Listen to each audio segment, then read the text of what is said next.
Reach out programme के तहत back to village 4 जो यहाँ पर आज इश्तिगाम में हुआ और यहाँ पर जो मेहमान खुसूसी से धीरज गुप्ता जो कि अर्बन एंड लोकल डेवलपमेंट के प्रिंसिपल सेक्रेटरी हैं, और यहाँ पर उन्होंने एक संवाद के हिसाब से जो यहाँ पर रीच आउट हुए पीपल को उन्होंने एक ग्राम सभा भी यहाँ पे बुलाई और उन्होंने लोगों के मसाइल सुने। किसी भी इंतज़ामिया में, किसी भी जमहूरियत में ये कहना कि कहीं पर किसी तरीके की प्रॉब्लम या डेवलपमेंट में गैप्स नहीं होंगे संभव ही नहीं है।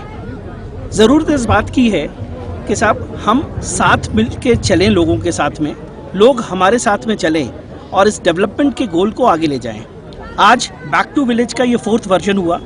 मैं इसे एक जश्न जमहूरियत के रूप में मानता हूँ, जिसका उद्देश्य यहाँ पर आके हमें अपने सरकार के काम को उजागर करना नहीं है, बल्कि लोगों को ये विश्वास दिलाना है कि साहब सरकार आपके लिए है और यहाँ पर जो पंचायत राज के इंस्टीट्यूशंस हैं उनको सशक्त करना, पब्लिक आउटरीच बढ़ाना, हमारे जो मुलाजिम हैं उनमें एक जज्बा पैदा करना, जहाँ पर किसी भी डिलीवरी में गैप्स हैं उसको जायज़ा लेकर सारे लोगों को एक साथ बैठकर परिवार के माहौल में आइडेंटिफाई करके उसको दूर करने की कोशिश करना। आपने ठीक कहा, 4 वर्जन्स हो चुके हैं, बावजूद उसके बहुत कुछ करना बचा हुआ है और ये सिलसिला जारी रहेगा। लेकिन एक बात मैं बताऊं, अभी हम लोग यहाँ पे 3-4 घंटे से हैं, हमने यहाँ पर अभी एक ग्राम सभा भी की।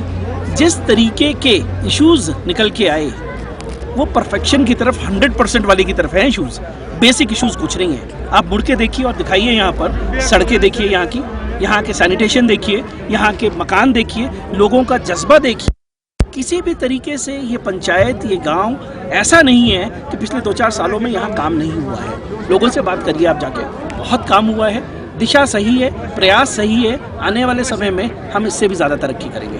सर, क्या कुछ खास होगा B2V3 में और लोगों से क्या कुछ आप कहना चाहते हैं? लोगों से हम कहते हैं राइट्स हैं, जहाँ आप सरकार से तवक्कात करते हैं वहाँ पर आपकी भी अपनी जिम्मेदारियाँ हैं। अभी हमने यहाँ चंद फैसले लिए, हमने कहा और हमारे साथ लोगों ने इस ग्राम सभा में माना कि अगले 2 महीने के अंदर, हम 1 साल में नहीं बल्कि 2 महीने में, बल्कि 1 महीने में, नवंबर एंड तक हर गांव में हम मीटर लगवा लेंगे अगर हम बत्ती की बात करें, और रेवेन्यू पूरा वापस कर देंगे जिसका जो भी एरियर होगा। छोटी बात नहीं है ये। शायद ये पंचायत JNK में पहली पंचायत होगी जहाँ पर ये हम अचीव करेंगे, और करने के बाद हम यहाँ पर 24 घंटे सर्दियों में भी बत्ती देंगे।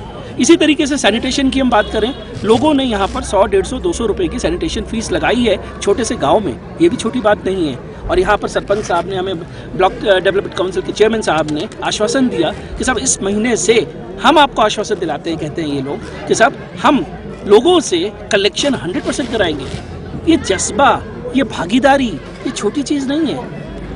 बैक टू विलेज का मतलब प्लान सैंक्शन करना नहीं है, बैक टू विलेज का मतलब पैसा बांटना नहीं है, बैक टू विलेज का मतलब सर्टिफिकेट बांटना नहीं है। वो साथ में लोगों को जोड़ने के लिए कार्यक्रम हो सकते हैं, बट बैक टू विलेज का मतलब है लोगों में एक जज्बा पैदा करना और सरकार के साथ जोड़ना। और क्या काम हो रहे हैं, क्या जन भागीदारी यहाँ पर हो रही है, तो उसके मतलब उन्होंने एक जहाँ पर तफसीली रिपोर्ट लिया।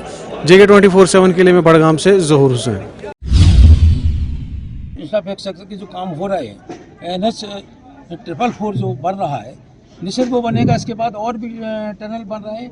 जब वो बनकर तैयार हो जाएंगे तो ये सारी सुविधाएं जब मिलेंगी क्षेत्र के लिए, इस बनवा गाँव के लिए, तो निश्चित हमारा जो यहाँ का लोग हैं, यहाँ के जवान हैं, जो नवयुवक हैं, जो इस धंधे में लगे हुए हैं, उनके हाथ में पैसा होगा, वो जहाँ चाहे वहाँ माल बेच सकते हैं। सर, ये आश्वासन पुरानी सरकारें भी दे रही थी, आप भी वही कर रहे हैं? नहीं कर रहे हैं, हम तो काम कर रहे हैं, धरातल पर ला रहे हैं भाई। EDP वगैरह है, ये योजनाएं हैं। और अगर उल्टे किसी तरह से कोरोना में बंद हो गई हैं तो ECLGS योजना के अंतर्गत वो लाभ ले सकती हैं, फिर पुनः चालू कर सकती हैं। क्योंकि हम देश के यशस्वी प्रधानमंत्री जी चाहते हैं किसी तरीके से हमारी जो यूनिटें हैं, छोटी छोटी काम कर रही हैं, वो बंद ना हो, वो योजना का लाभ ले। और गरीब लोग हैं, गरीब लोगों को भी PM-EGP के अंतर्गत जो भी सब्सिडी है, वो सब्सिडी का लाभ लेके अपनी आर्थिक स्थिति को सुधारें और अपनी आय को बढ़ाएं। आज जिस तरीके से शांति है और जिस तरीके से विकास हो रहा है, बदलाव की जो बहार आ रही है, निश्चित मैं कह सकता हूं कि 2019 के चुनाव के बाद ये सारी चीज़ें बड़ी तेजी के साथ आई हैं और आने वाले समय में और इस प्रदेश के विकास के लिए ढेर सारा पैसा और मिलेगा, जिससे इस हमारा जो जम्मू कश्मीर जो है उसका चहुमुखी विकास होगा, क्योंकि देश के यशस्वी प्रधानमंत्री जी का विशेष जितना भी फोकस है वो पूर्वोत्तर और जम्मू कश्मीर के लिए है। वो हम जितने भी मंत्री हैं बिल्कुल, अभी हम गोंगुआ में पुलवामा में मौजूद हैं, जहां पे आज बैक टू विलेज जो फेज़ 4 है वो यहां पे आज इनेकाद किया गया है, जिसमें आज जो मेहमानी खुसूसी के तौर पे यहां के जो MOS जो स्मॉल स्केल इंडस्ट्रीज़ के मिनिस्टर यहां पे आज उन्होंने इसका इनेकाद किया। उसी हवाले से अगर बात करें, यहाँ के जो डिस्ट्रिक्ट एडमिनिस्ट्रेशन के साथ साथ जितने भी डिस्ट्रिक्ट के अफसर्स हैं वो यहाँ पे मौजूद थे। और अगर उसी हवाले से अगर आपको बताना चाहेंगे, जो यहाँ पे स्पोर्ट्स डिपार्टमेंट है उन्होंने भी अपनी शिरकत यहाँ पे हासिल की। तो जो टग ऑफ वार्स है वो भी बच्चों ने यहाँ पे आज किया, जिसकी भी इनाग्रेशन यहाँ के जो ऑनरेबल MOS मिनिस्टर है उन्होंने ही इसका इनेकाद भी किया। मुज़म्मिल, JK24/7 पुलवामा। हादसे की तस्वीरें आपने देखी, ये तस्वीरें हैं सांबा के नड इलाके की। आपको बताते चले कि आज सांबा मानसर मार्ग में एक सड़क हादसा पेश आया, जिसमें एक बांस से भरा ट्रक जो है ये पलट गया। जो ट्रक कश्मीर घाटी की ओर जा रहा था बांस की सप्लाई लेके, लेकिन गनीमत ये रही कि इसमें जो लोग सवार थे, जो ड्राइवर और कंडक्टर इसमें मौजूद थे, वो पूरी तरह से सेफ है, उनको कोई भी किसी तरह की इंजरी नहीं आई। लेकिन बताया जा रहा है, जो हमें पुलिस के मुताबिक जानकारी मिली है, कि ड्राइवर जो ट्रक का है वो ट्रक के ऊपर से अपना पूरी तरह से नियंत्रण खो बैठा और नड के सदयाली मोड़ के पास ये ट्रक जो है ये पलट गया। और उसी के बाद आपको बताते चले कि मौके पर पुलिस भी पहुंची और उसमें ड्राइवर और कंडक्टर को सेफली तरीके से निकाल लिया गया, लेकिन उनको कोई इंजरी जो है वो नहीं आई। ये गनीमत रही, भगवान का लाख शुक्र रहा। लेकिन जिस तरह से ये जो ट्रक मौके पर पलटा तो वहां पर काफी ज्यादा अफरा तफरी का माहौल भी बन गया कि कोई बड़ा हादसा ना पेश आया हो। लेकिन इसमें गनीमत यही रही कि जो इसमें लोग सवार थे वो पूरी तरह से सेफ रहे। तो ये सड़क हादसा पेश आया